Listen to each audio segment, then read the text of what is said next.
Bueno, para arrancar te queríamos preguntar si querés arrancar presentándote, contándonos Sí, cuáles son tus estudios y eso. bueno, sí, cómo no. Mi nombre es Beatriz García, soy astrónoma, investigadora del CONICET y trabajo en astrofísica de altas y bajas energías en diferentes proyectos. Nosotros nos especializamos en trabajos con rayos cósmicos de ultra elevada energía, por eso estoy relacionada con el Observatorio Piaget, pero también hacemos búsquedas de sitios para instalar nuevos observatorios y de la mano de esas búsquedas es que ahora estamos involucrados en el proyecto CUBIC, que es un instrumento especial, parece un telescopio pero no es, que pretende encontrar una determinada fluctuación, variaciones en la radiación de fondo cósmico, que es el resto fósil remanente del Big Bang, del nacimiento del universo, que estos días, ayer estuvo en casi todos los diarios, porque estamos analizando el instrumento aquí en la Argentina y pronto se va a instalar en la Puna salteña. Así que, bueno, sí, desde siempre que me dedico a la astronomía, fue mi carrera original, no me equivoqué de carrera, cosa que a veces sucede, y me he dedicado a la astronomía desde que salí de la escuela secundaria, como estudiante, como becaria y después como investigadora. Muchísimas gracias. Y bueno, con eso también preguntarte qué pensás del proyecto STEM, que tiene bastante que ver con esto que estabas diciendo. Absolutamente, sí, casi todas bueno, en los colegios, a nivel educativo en general, se apela a que las mujeres y las chicas en general, esperen que no sé qué me pasa acá, que las chicas y mujeres, ¿estamos todavía conectados? Sí. Ah, ok. Eh, Participen más de las actividades relacionadas con la ciencia y la tecnología. Eso está perfecto.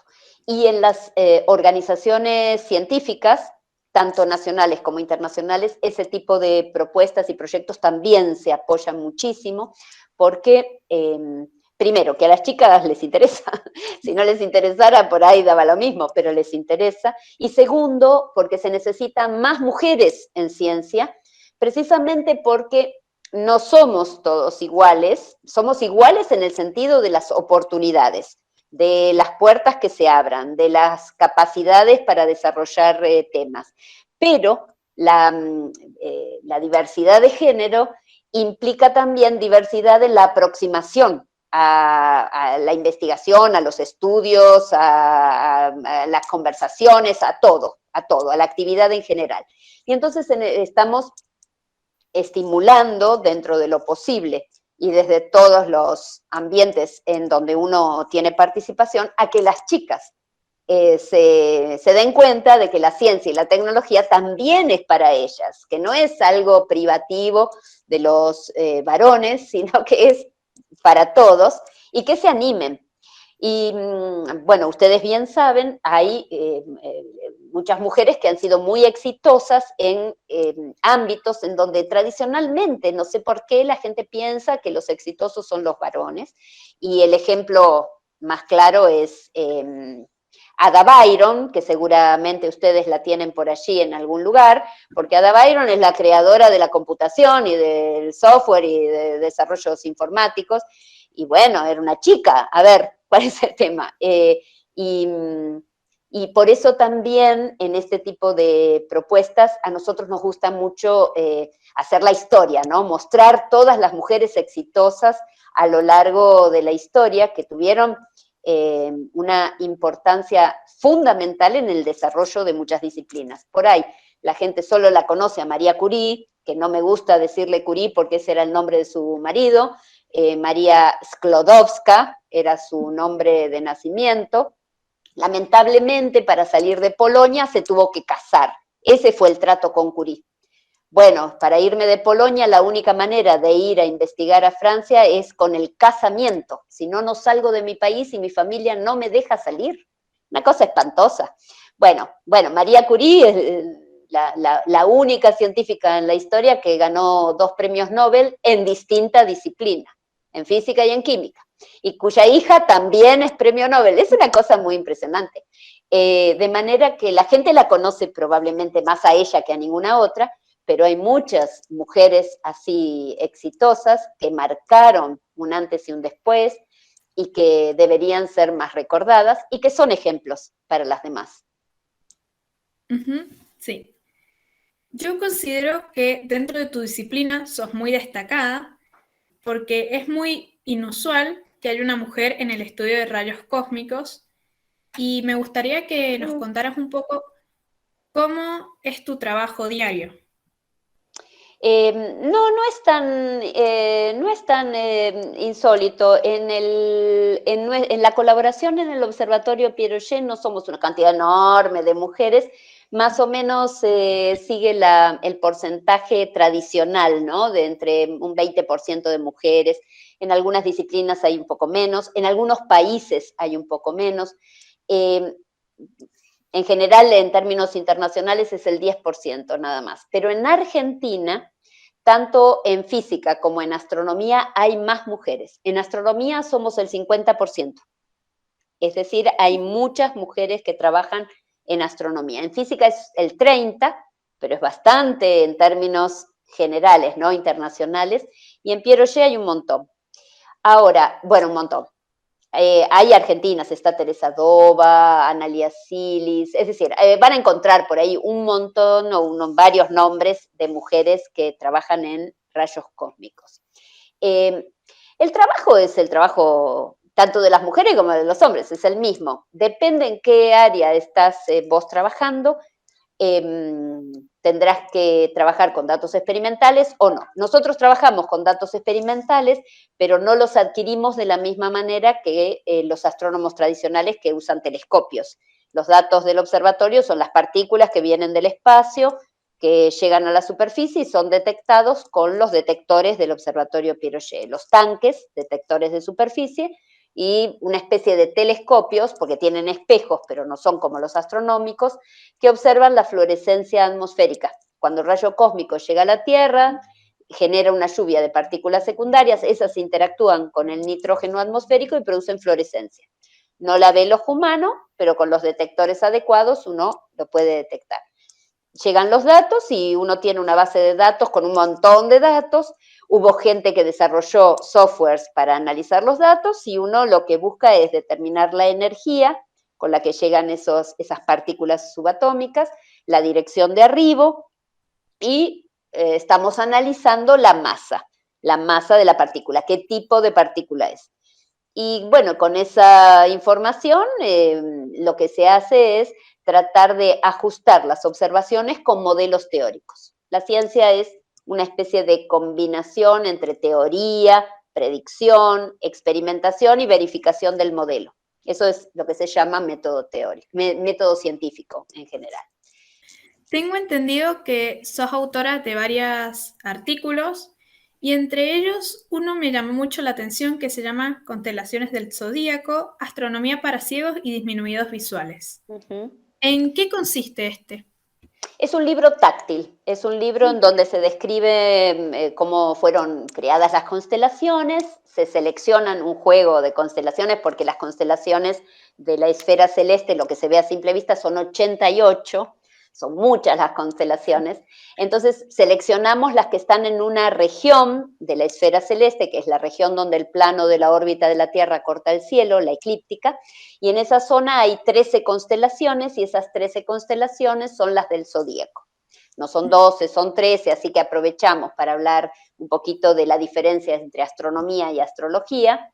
La astrología es una pseudociencia, todos sus principios son falsos, equivocados, ni siquiera considera las 13 constelaciones. El Sol no se proyecta la misma cantidad de días en cada constelación del zodíaco, ya no se proyectan donde ellos dicen que se proyecta, bueno, cambió todo. Entonces, aprovechamos eso para hablar de las constelaciones de las 13 del zodíaco, pero además el libro tiene todo el texto en braille y las constelaciones están visibles para los que podemos ver y en relieve para los ciegos. Esa fue nuestra primera producción de astronomía para la inclusión, así la llamamos, para la inclusión y la igualdad.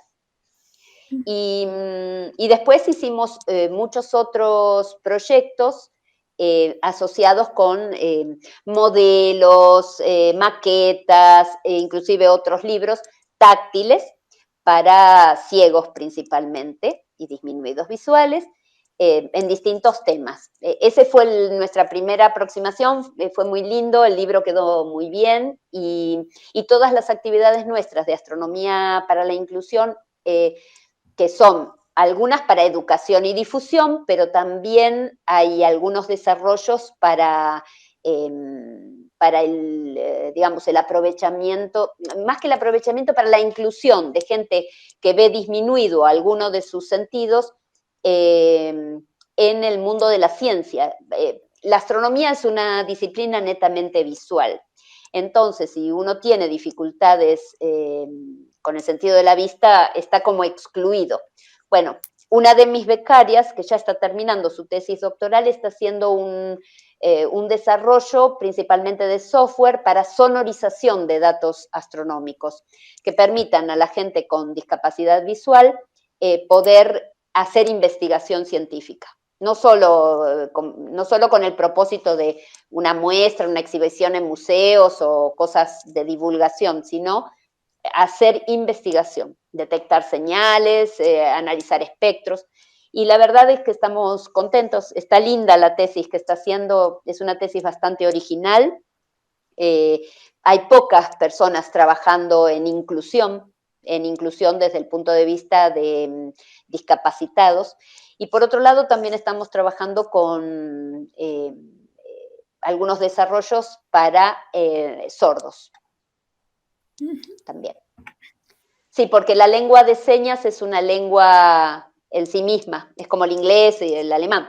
Es una lengua en sí misma, tiene una gramática, tiene vocabulario y tiene una estructura completamente diferente a la de las otras lenguas, es una lengua.